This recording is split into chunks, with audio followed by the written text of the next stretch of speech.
A hung jury is both a blessing and a curse. It's not a conviction, and it can signal that the case against the defendant is weak, but it leaves open a terrifying door of opportunity for prosecutors to try the case again. Prosecutors have more chances to uncover additional evidence, poll new experts, and collect testimony of new witnesses. Sometimes, the new doors opened by the opportunity for a retrial can lead to dark, unethical, and corrupt places. A political system that rewards successful prosecutors with political agendas can too often turn a blind eye to those dark doorways.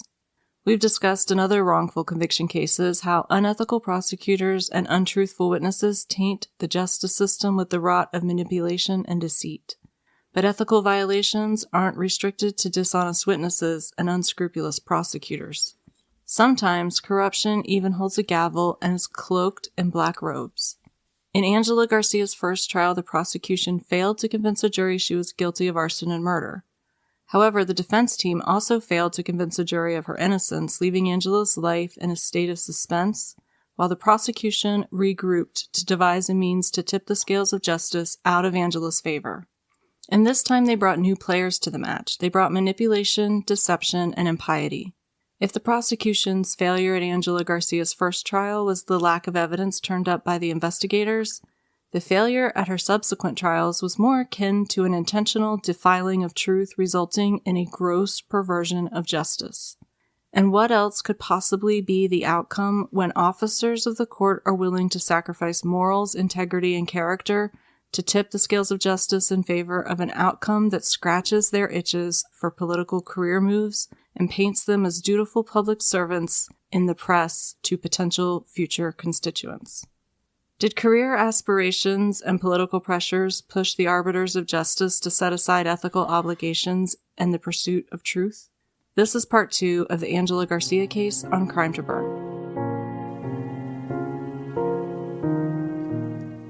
Welcome to Crime to Burn, where we explore the dark city landscape where true crime intersects with arson and criminal negligence. Join us as we sift through the ashes to bring you the story of what really happened.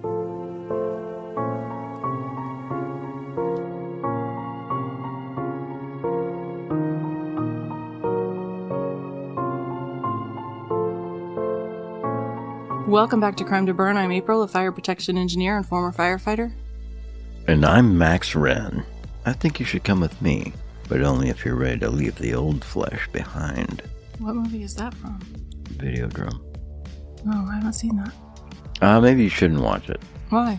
It's disturbing. I don't want to be disturbed. I need non-disturbing content like true crime podcasts all night in my ears. Right. Mm-hmm. February is over, but it's not too late to listen to the Or No series on You Should Be Here. The series is named for the popular concept of Do You Love Me? Check Yes or No, and it focuses on domestic violence cases. All proceeds from the project go directly to charities standing up against domestic violence and human trafficking. All of the participating podcasters donated their time, including me, to bring you stories of men and women that deserved a safe love. It is completely free for you to listen, and every listen generates revenue for this worthwhile cause, so go check it out. There's a link in the show notes, or you can just search You Should Be Here on your favorite podcast platform. Don't forget to leave a 5-star rating and review to help support this charitable collaboration. While you're at it, be sure to leave us a 5-star rating and review. Podcasting is not free, and we aren't asking for your financial support, but we are asking for your help in getting us out there where we can find our audience. You can do that through your ratings and reviews and leave episode comments in Podbean and Spotify.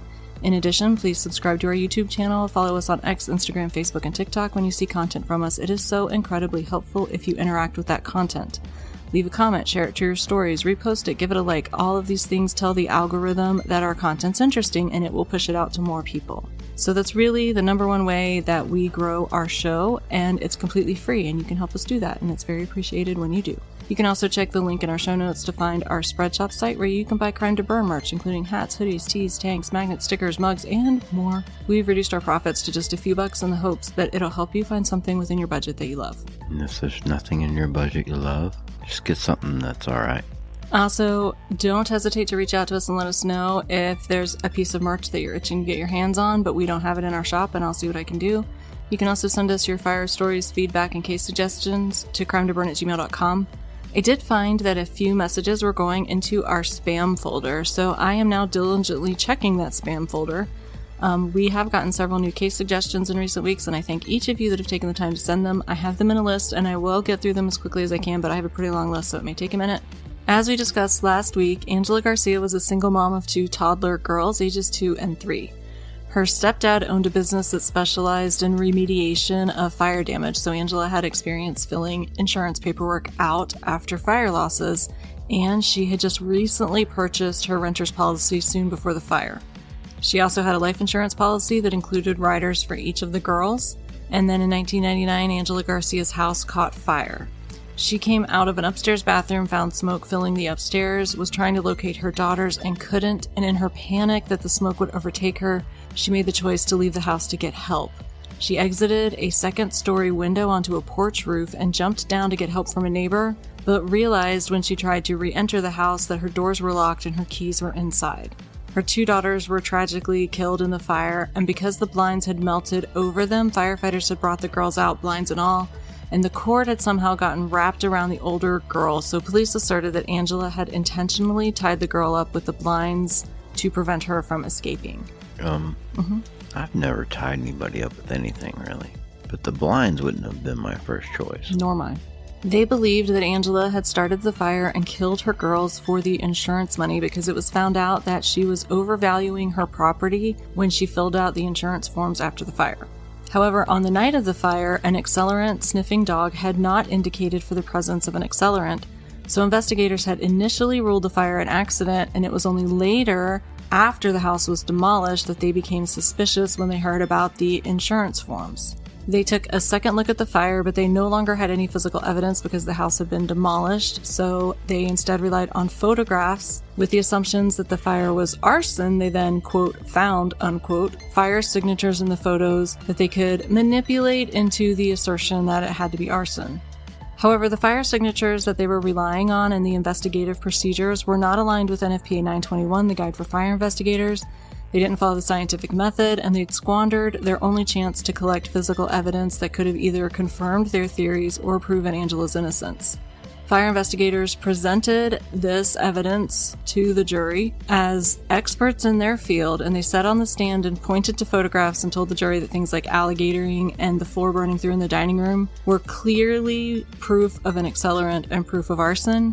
And prosecutors told the jury that she was a promiscuous woman that didn't want to be a mom, and so she killed her kids for money. Then there was also the issue that Angela had an ADT security system, and the security system had received a tamper alarm, and someone had answered the phone and held the line open for 12 seconds before disconnecting. Now this screwed up Angela's timeline of events, causing the prosecution to tell the jury that she had to have been downstairs when she clearly could not have been, according to her story of events, because somebody had to be downstairs to answer the phone because it was the only phone in the house and it was a landline. They'd already showed evidence that she had intentionally lied on insurance forms, and now they were claiming that this proved that she also lied about the events around the fire, and so she had to be guilty of murdering her babies. Now, the jury did not get to hear that Garcia had passed 2 polygraph tests in which she had proclaimed her innocence without signs of deception. Polygraph evidence may only be admitted in court if both sides agree to the inclusion, and in this case, it would have hurt the prosecutor's case, so they refused to allow it.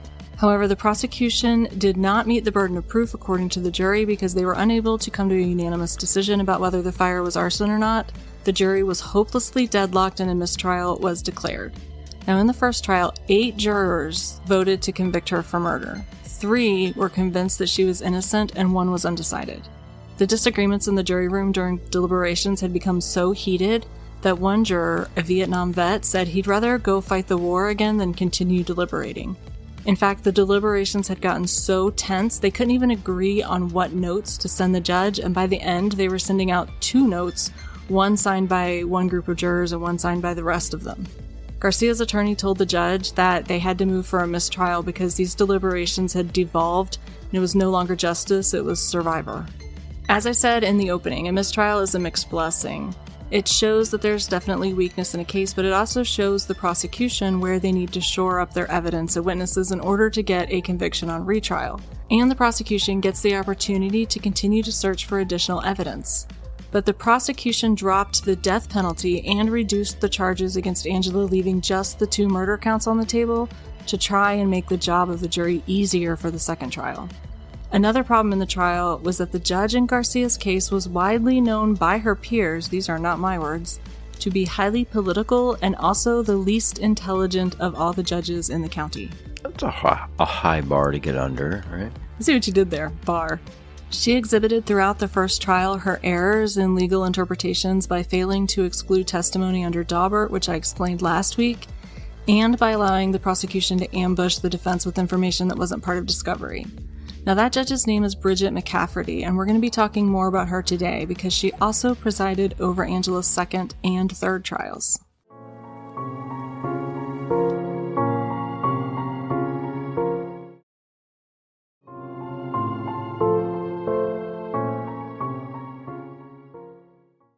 Now, as we get into the second trial, I want to really highlight a story by Liliana Segura from The Intercept. I mentioned this article last week, but I have to admit that a lot of the information that I'm going to share with you about the flaws in Angela's trials and some of the information from last week's episode would have been completely unknown to me if it wasn't for Segura's absolutely phenomenal coverage of Garcia's case. So if this case is something that you want to dig harder into, you need to definitely look for that article. It's in the show notes. But a lot of this information about sort of the backstories of things that were happening aren't part of court records. And I don't actually have the court transcripts for the first 3 trials. I only have appeal documents which just have excerpts of court transcripts. So I don't have the full story. Are we looking at a Smecker Award candidate? If there was a Smecker Award for journalism, then yeah, I think that Segura, she did a really amazing piece on this case. I'm always looking for reasons to give out a Smecker. And I want to point out one specific quote from Segura's article that stands out as something we need to remember as we talk about the rest of Garcia's cases. Cuyahoga County Judge Mike Donnelly is quoted by Segura saying that the prosecutors are not obliged to protect their convictions. They're obliged to seek the truth and do justice. Now, this is a very powerful statement. It means that as these prosecutors became aware of flaws in the case and of the evidence presented, their duty was to re-evaluate whether justice was being served by their actions, not to try to find a way to prevent their case from being overturned. You said duty. I did. So as we progress, we need to hold the prosecutors and investigators to that standard, and it's going to become glaringly obvious that they did not live up to this standard for seeking truth and justice. Garcia was not free between her first and second trial. She was being held in the Cuyahoga County Jail, and while she was in jail, she met a woman named Tanya. Now, Tanya had her own legal troubles, and she had recently gotten married after a very intense 3-day romance. The man that she had... Whoa! That's very intense. A 3-day romance leading to marriage. Yeah. Nice. The man she had married after this intense romance, his name was Timothy Lanham, and he went by Timmy. Now, Lanham had a history of legal misadventures and was apparently very well known to be notoriously snitchy. And now... Snitchy? What is that? Like, he goes to the grocery store and he sees somebody turn without signaling and he calls the cops. Is that what you're saying? I'm going to explain. But now he had involved his new wife in his schemes, and they were both in jail at the same time awaiting their trials. Now, he seems to have learned during his multiple legal misadventures that telling police things that they wanted to hear could land one preferential treatment inside the halls of justice, even if those things that they wanted to hear required him to present untruths as facts. And that's what I mean by snitchy. So this man's wife Tanya and Garcia were in jail together, and they became friends. Now, when Tanya was released, they even continued communicating by letter. But then Tanya apparently told Detective Robert Matuzny, I think I'm saying that right? There's no way you're saying that right. Tanya apparently told Detective Robert Matuzny, Matuszni. Yeah, the Z's messing you up. Matuzny? Oh, it sounds good. The way you spelled it sounds perfect. All right, so Tanya told this detective... Dick. ...that Angela... So Tanya told Detective Matuzny that Angela had confessed to her in jail. And that's not all. Apparently, at the same time Tanya was in custody and Angela had confessed to her, Tanya's husband, Timmy, was also being detained, and an inmate on the male side of the jail had also confessed to him about a different crime. Tanya and Timmy were both in jail at the same time for 3 weeks. And in that 3 weeks, each of them were able to get a jailhouse confession, because I certainly confessed all my darkest secrets to accused criminals that I've known for just a couple weeks. That makes total sense. Anyone would. And this couple is obviously like some sort of jailhouse confession power couple. Well, when you put it that way, it makes a lot of sense. That's probably what happened. Now, of course, Tanya testified that she received no deals for her testimony because that would potentially call her credibility into question, even more so than the alleged ridiculous series of events that had landed her on the witness stand. And it would be totally unethical for her to lie about that. And furthermore, it would be unethical for her not to mention that she received a 60-day suspended sentence days after she told police this tale of guilty confessions, and that suspended sentence resolved her own legal issues. What was that quote again about a prosecutor's duty? Something about truth? Well, whatever. And it's worth mentioning that between her first and second trial, Angela was offered a plea deal. She was offered, if she pled guilty to involuntary manslaughter, that she would only serve up to 20 years in prison. Because Angela was in her early 20s, that would have meant she could walk out of prison sometime in her 40s. But with her family and friends standing beside her, and Angela truly believing that she would be found innocent of murder because she was innocent of murder, she refused the deal. But even with their new star witness, the second trial ended much the way the first trial had ended, a hung jury. But what if Tanya had been telling the truth? It's easy to dismiss a jailhouse informant's testimony as false, but that doesn't mean that all jailhouse informants are lying.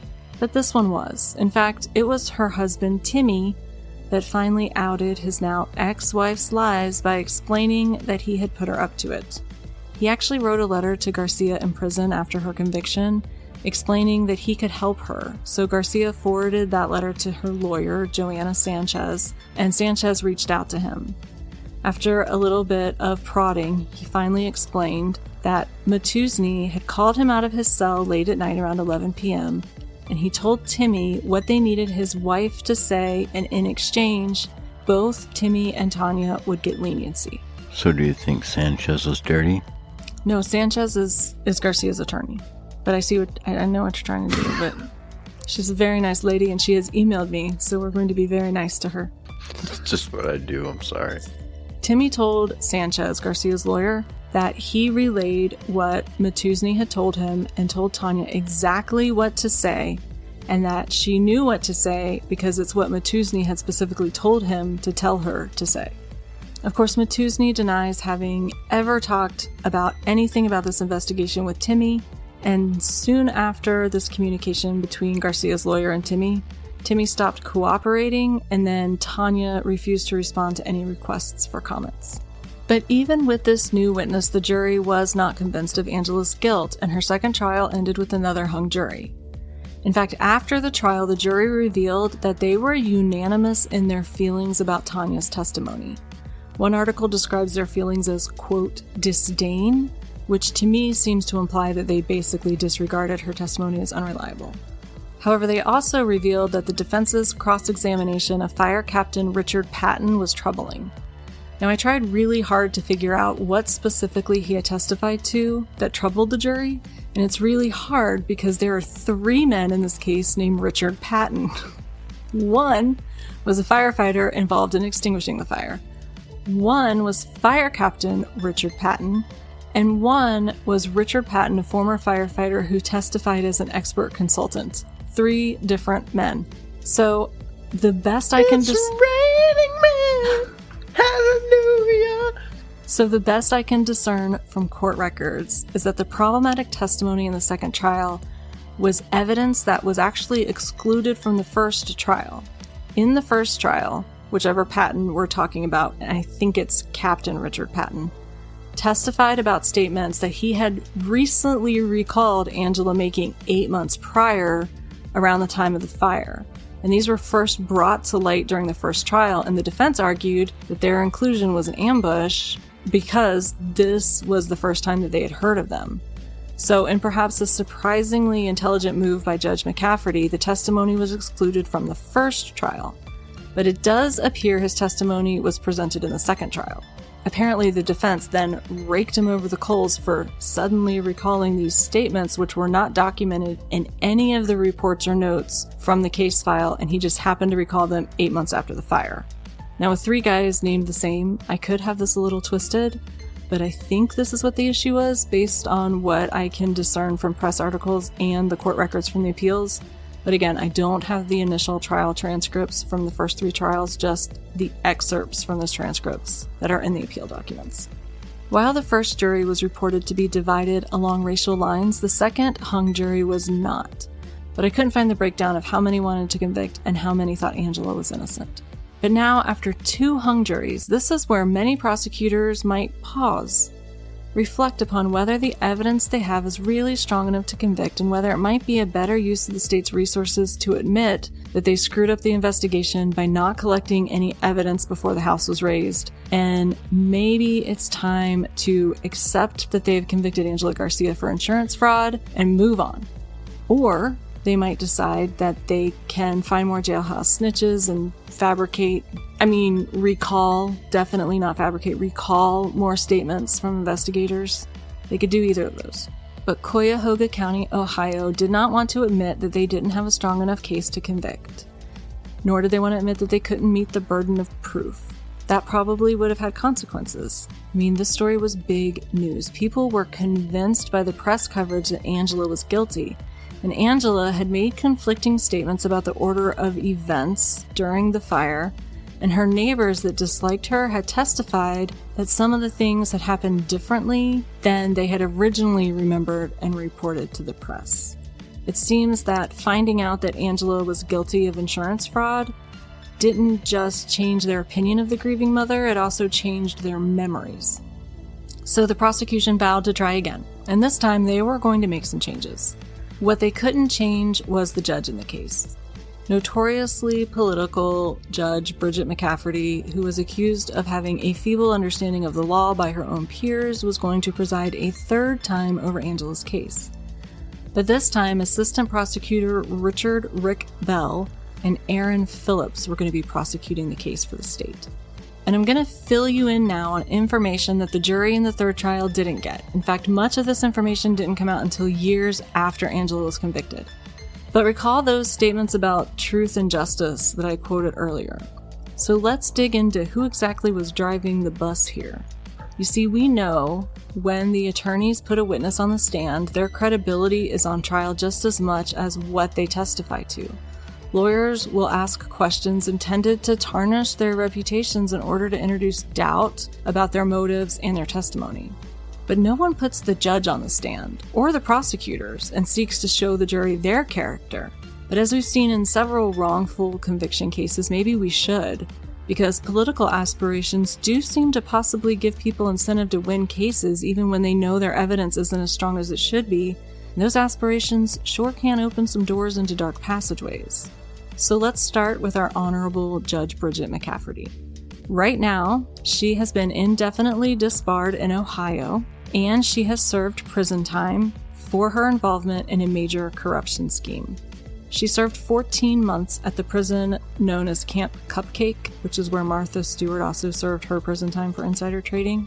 Now, McCafferty was voted by her peers as the most political and least intelligent of all the judges in the county. And she was found guilty of lying to the FBI during a huge corruption scheme in which she helped 2 Cuyahoga County officials in their corrupt endeavors. Note that the crimes she allegedly helped to support earned her quote-unquote friends 21 years and 28 years in prison respectively, so her 14-month sentence for lying to the FBI was exceptionally mild compared to them. Of McCafferty's role in the scheme, she was said to have been swaying judicial outcomes for political associates and giving special consideration to high-ranking politicians. And even once she was clearly caught in her lies, she continued to prolifically maintain her innocence as she spoke to press outside court, claiming she wasn't worried because she didn't do anything wrong. There was literally recorded proof that she did wrong. Proof of her lies. Proof that she wasn't just allowing corruption into the halls of justice, but that she was an integral player in that corruption.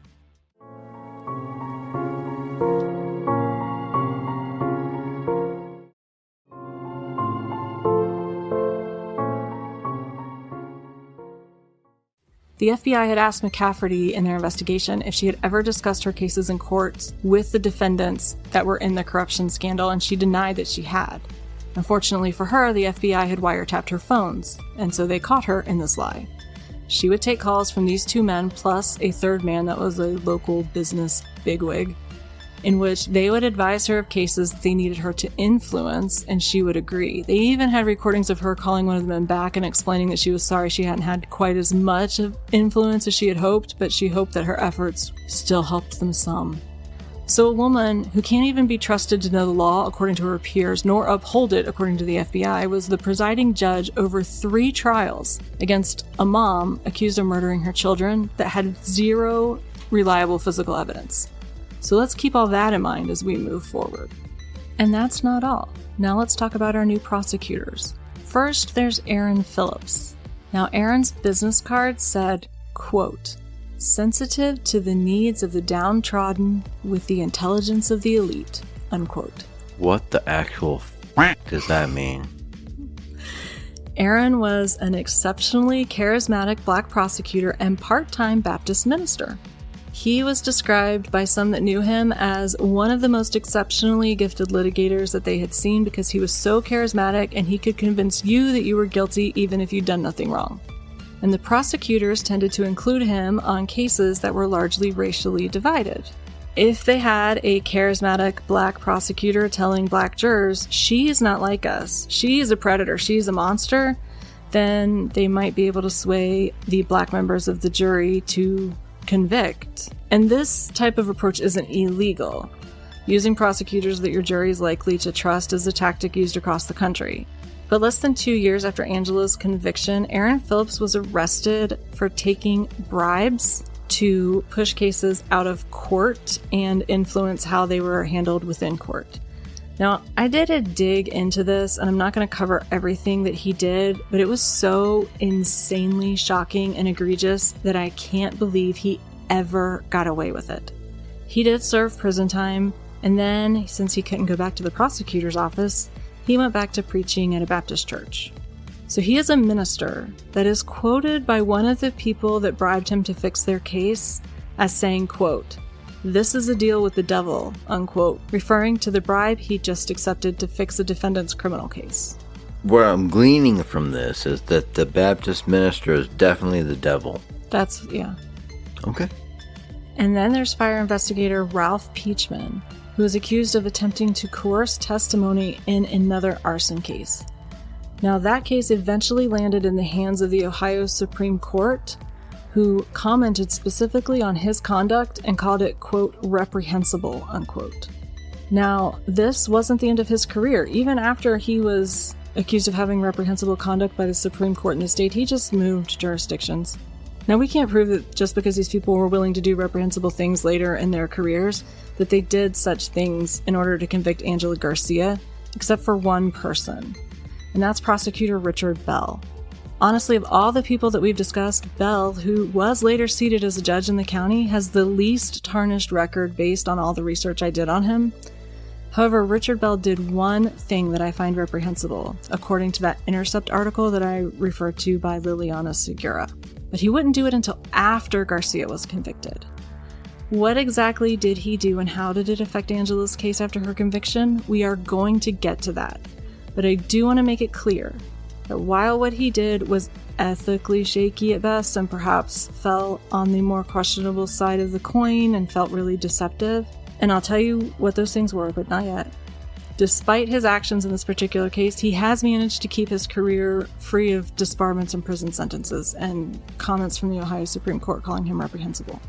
So to my knowledge, I'm not saying he is an unethical attorney. I'm saying that one thing he did in this case is going to make you scratch your head. So these were the people charged with pursuing truth and justice in Angela Garcia's case. These were the people that had a sworn duty to pursue truth. And based on their later criminal convictions and verbal smackdowns from the Ohio Supreme Court in one case, how can we trust that they effectively executed their duty here when we know they failed so spectacularly to uphold the same duties in other cases? Accepting bribes, intentionally influencing cases, coercing witnesses to testify, these are not minor lapses in judgment or the results of differing interpretations of legal statutes. These are moral and ethical failings of the highest degree. Maybe Aaron Phillips was right when he referred to himself as the devil. Maybe the people that had a duty to pursue truth and justice were instead just devils in fancy suits and judicial robes. Is that who you would want sitting in a courtroom where your freedom was on the line? No one is perfect and everyone makes errors and judgments in their life, but at some point your bad decisions aren't errors in judgment anymore, they're a symptom of a corruption of character. These are the people responsible for bringing Angela Garcia to trial for a third time. Now, hopefully since then they've learned their hard lessons from their very bad decisions, and it's never too late to do better. Maybe they're all upstanding citizens now, but when Angela needed them to be upstanding officers of the court, they failed her. And her third trial would be drastically different from her first two trials. First of all, Bell paraded through witnesses that could highlight for the jury that Angela wasn't just poor, she was criminally poor. Desperate. Well, you need to make a distinction here. And this designation would be the driving force behind her plot to kill her babies for money. So he brought in welfare agents and bank employees and others that would be able to testify to her poor financial decisions and make it appear that she might have viewed her babies as a potential windfall to dig her out of some financial hole that she had found herself inside as a young single mom. You know what the devil is? The devil is an accuser. I feel like there's more than one devil here. There's a lot of problems in this case. Not the least of which is the fact that Angela was actually guilty of insurance fraud, and that is what caused people to view her in a negative light. You know what one of my favorite movies is? What? Little Nicky. I know, I like that movie too. That's a great, so wholesome. But there's a whole refrigerator of pineapples waiting for motherfuckers like this. And this type of approach from a white prosecutor would likely have landed poorly with the minorities on the jury, but Bell was prepared for that. So he let his colleague and part-time pastor with an as-of-yet unknown bribery problem paint this picture for the jury. I guess it's less offensive if someone the same color as you paints you in a racially stereotypical box. The ultimate irony here is that when Aaron Phillips' bribery issues came to light and he was caught red-handed, he claimed he had done it because of his financial situation. He claimed that his salary as a county prosecutor was creating an untenable financial environment for him and his family. So he stood in court and accused a woman of committing crimes to escape a bad financial situation, and then turned around and committed horrific crimes because of a bad financial situation. Isn't that funny? Oh, the irony. However, in an even bigger departure from the first two trials, Bell and Phillips now had a completely new theory of the fire. They hadn't obtained any new evidence because they obviously couldn't resurrect the raised house from the debris to investigate more thoroughly. They just decided that if they wanted to convince a jury that the fire was arson, it would be more compelling if the fire had 2 points of origin.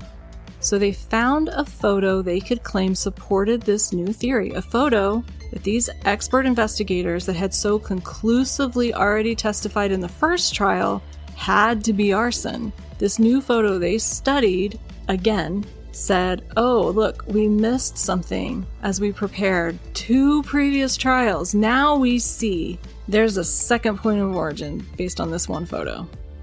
Nothing screams credibility like a new interpretation of the evidence by the same people that already testified to different conditions in previous trials about the same incident with the same evidence. So what was this photo that was so compelling that all these experts would suddenly change their sworn testimony? It was a photo of the stairs, allegedly showing an irregularly shaped burn pattern. Prosecutors said that this photo proved Garcia had poured a liquid accelerant on the stairs to trap her babies upstairs. Now, the investigators claimed that they were just re-reviewing all of the evidence to make sure they'd missed nothing when they noticed a picture that say proved the fire was arson, but this isn't exactly true. Seems the devil's in the details.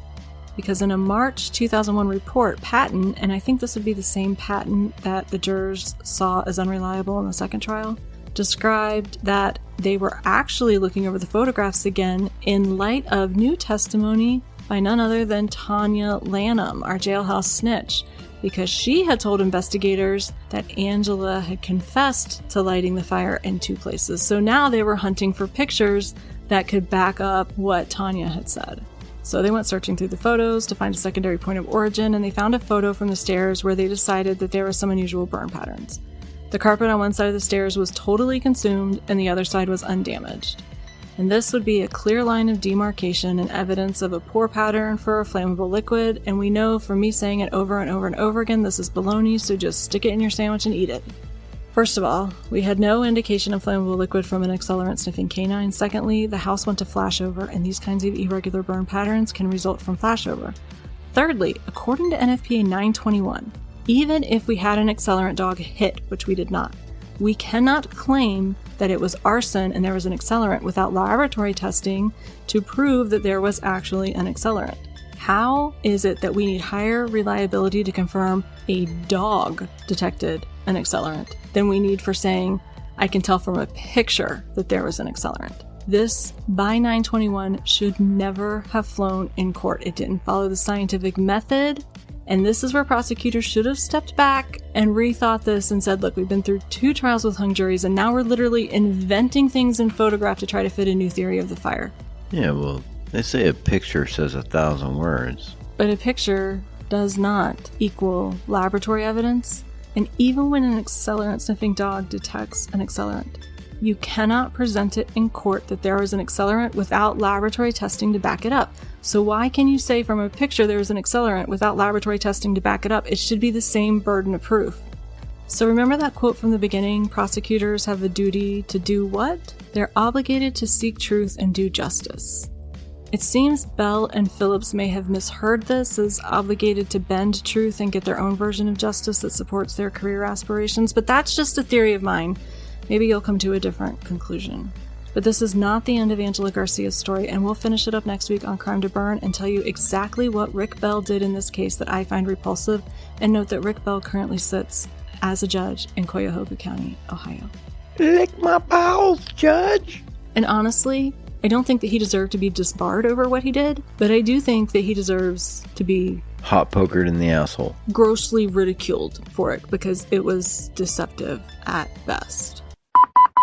That is some powerful wind. Pardon my mess. We all know that that's like the flagship for everything that's about to happen to the entire universe. Nothing's free. Well, some things are free to me. And this episode is free to you, dear listener. I don't think so. For instance, I've heard the band Smash Mouth and I'm still okay. Hey now. I feel my hands creeping towards the throat. Hey now. Well, you're not the cause of my trauma. I will try to continue to not be the cause of your trauma. That's a great thing. I really like that about you. I would like to not be the cause of anyone's trauma. Well, except for maybe that one editor. Is it more politically acceptable to tell someone they're an idiot if you provide references, like footnotes and citations? I feel like this person that edited my article should have been like, nah, out of my depth. They sniff too much white out during the day, and then their thoughts start to degrade. And they probably tried to edit that at like 4 o'clock. There's the problem. You're supposed to sniff Sharpies, not white out. You ever paint your nails with white out? Yeah. Do French tips? I thought that was a sandwich. No, you think of French dips. Isn't that what you just said? No, I said French tips. Oh. I just got the innuendo.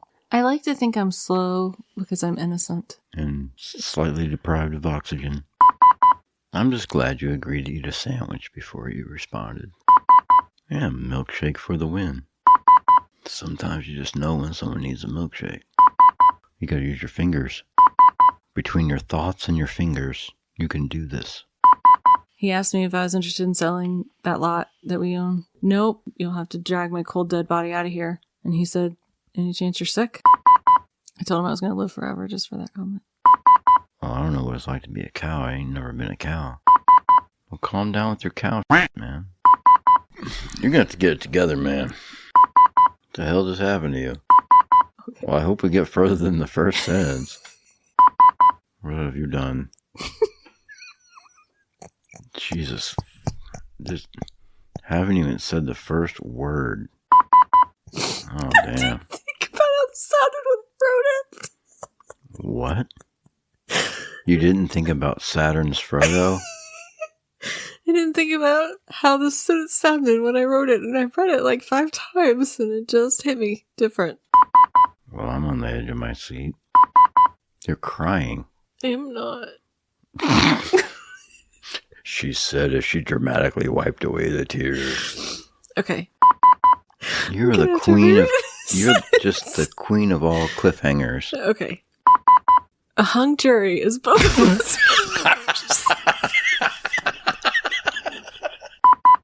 A hung jury is both a blessing and a curse. You darn tootin'. Don't threaten me with a good time. Taint the justice system with the rot of manipulation and deceit. Damn it. I didn't do that. I'm going to have to just make myself a list of words I can't say. I wasn't even looking at you. Look, even the dog's upset about it. It's really whistly. All right, I'll have to Google that, but surely I can do it. See, that didn't sound whistly when you said surely just then. Surely. Can do it. Maybe I just need to hold my tongue further back in my mouth. You may have overlooked a brilliant career in auctioneering. If you share that with the world, I'll murder you in your sleep. Won't. It wasn't fun to listen to. Just for that, you earned a 30-second penalty. I'll try to aim downwind. We gotta wait for the dog to fall down the stairs first. Oh no, he's got the hedgehog. I thought I raised a more cultured daughter than that. She didn't like the Goonies. I don't know how cultured she is. I lose interest easily, you may have noticed. I was waiting for you to swallow because last week I got yelled at for not letting you swallow first. Okay. I'm not here to make 60% of the time, I nail this every time. I don't even know what's funny right now. If you flush it, it will go away. Boing, oing, oing. I just need to get something out of my system. Timmy! I feel like I nailed it. The second... Whoa. Oh, sorry about that. I'm not sorry. That felt really good. But Koya... Damn it. I even thought about it first and I still screwed it up. You thought about it really hard, though, and like tripped over your thought. I wonder what that word was supposed to be. I missed something. But what about their immortal soul? But what about its immortal soul? What's going to happen to that? That was the dog. I thought it was the devil. Is this a reference I'm supposed to understand? Nothing's... Damn it, my chair farted. Yeah, right. That's what I'd say, too. I love you. I love you. Even if you... Even while you're... I love you. Wow. That's not weird.